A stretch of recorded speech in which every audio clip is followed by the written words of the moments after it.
আমার মনে হয় কি জানেন, বাড়ির বউ যদি রোজা থেকে সারাদিন কাজকর্ম করে তাহলে বাড়ির বউয়ের কোনো ক্লান্তি নেই। অথচ এদিকে শ্বশুর বাড়ির সবাই মনে করে যে একটু কাজকর্ম করলে মনে করে যে সবাই ক্লান্ত হয়ে যায়, কিন্তু বাড়ির বউ ক্লান্ত হইলেই দোষ। আমার মনে হয় এটা শুধু আমার জন্যই না, প্রত্যেকটা মেয়ের ক্ষেত্রে একই অবস্থা হয়। যাই হোক, আজকে আমি সকালবেলা উঠে অনেকটা পরিমাণ ডাল ভিজাইছিলাম।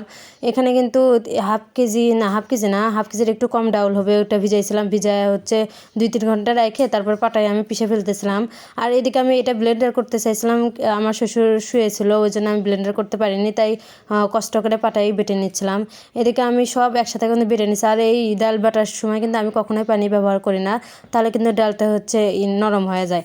এর জন্য আমি ওইভাবেই বেটে নিই, যাতে একটা করে বাটা দিলে হয়ে যায়। যেহেতু কালাই এটা পেঁয়াজু বানানো হবে, ওই জন্য এরকম করেই হয়ে যায়। আর এইদিকে আমার মেয়েটা দেখেন, সে র্যাকের মধ্যে উপরে কি যেন খুঁজতেছে, নীল কাটার নিবে। সে র্যাকের উপরে কিভাবে উঠতেছে বলুন তো? এই র্যাকটা ভাঙ্গা, যদি একবার পড়ে যায় পিছন থেকে র্যাকও পড়বে, আমার মেয়েটা তো পড়বেই, সাথে উপরে র্যাক সহকারে তার উপর পড়ে যাবে। আর তো উপরেরটার এগুলো কোরআন শরীফ রাখা আছে। কোরআন শরীফ পড়লে তো আরেক মনে করেন যে ভয়ের বিষয়, কারণ কোরআন শরীফ পড়া তো জানেনই কী অবস্থা হয় কোরআন শরীফ পড়লে। আর এদিকে আমি রান্নাবান্না শুরু করে দিলাম। আমি কিন্তু এটা দুপুরের পর থেকে ভিডিও শুরু করছি। এই যে এখন পাঙ্গাস মাছ ভিজাইছিলাম। আর আমাদের বাসায় দেখবেন যে আমি প্রত্যেকটা ভিডিওর মধ্যে মানে প্রত্যেকটা দিন হয়, একদিন বাদ যায়, কিন্তু প্রত্যেকটা দিন দেখবেন যে আমি পাঙ্গাস মাছই কিন্তু বেশি রান্না করি। আর এই পাঙ্গাস মাছটা এই বাসার সবাই পছন্দ করে, খালি শ্বশুর শাশুড়ি খায় না, কিন্তু আমিও খাই। আমার যে একবারে পছন্দ তা নয়, আর একবারে যে অপছন্দ তাও না, আমি খাই, দিলে খাই না দিলে খাই না। কিন্তু এই পাঙ্গাস মাছটা না আমার হাজব্যান্ডের অনেক বেশি পছন্দের মাছ, আর বাড়ির ছেলেমেয়েরও অনেক বেশি পছন্দ এই মাছটা। যেহেতু এই মাছের মধ্যে কাঁটা নেই, ওই জন্য কোনো ঝামেলাও নেই, তারা সুন্দরভাবে খেতে পারে। আর অন্যান্য মাছের মধ্যে যেহেতু কাঁটা থাকে, এই জন্য তারা সহজে খেতে চায় না, ওই জন্য বাসায় এই পাঙ্গাস মাছটাই বেশি আনা হয়। আর আমি যখনই ভিডিও করতে নেব দেখবেন যে আমার পিছনে আশেপাশ থেকে মানে ভয়েসের মধ্যে একটু একটু করে সাউন্ড পাবেন, কারণ আমার মেয়েটা সারাক্ষণ ঘুটুর ঘুটুর করে। মেয়েটা কান্না করে না, কিন্তু সারাক্ষণ মনে করেন যে এটা ওটা শব্দ করে, আমি ভয়েস দিতে আমার অনেক বেশি কষ্ট হয়ে যায়।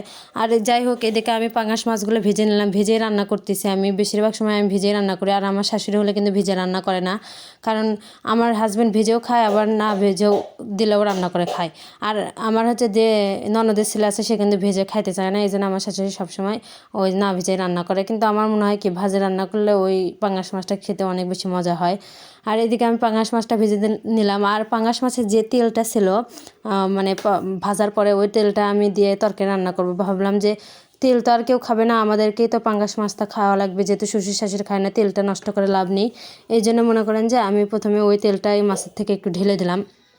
ঢেলে সব মশলা একসাথে কষিয়ে নিলাম। পেঁয়াজটা একটু বেশি করে দিই, আর আমি পেঁয়াজ বেশি করে দিই, আমার শাশুড়ি সবসময় পেঁয়াজ অল্প করে দিতে বলে, কিন্তু হয় না, আমি সবসময় দেখা যায় যে একটু বেশি করেই দিই। আর আমার শাশুড়ি মা হলে কিন্তু 2টা কিংবা 1টা পেঁয়াজ দিয়ে রান্না করতো সে, আর আমি 3-4টা পেঁয়াজ একসাথে দিয়ে রান্না করি। আমার ননদও অনেক সময় বলে যে পেঁয়াজ কম করে খাও, পেঁয়াজ কম করে খাইও।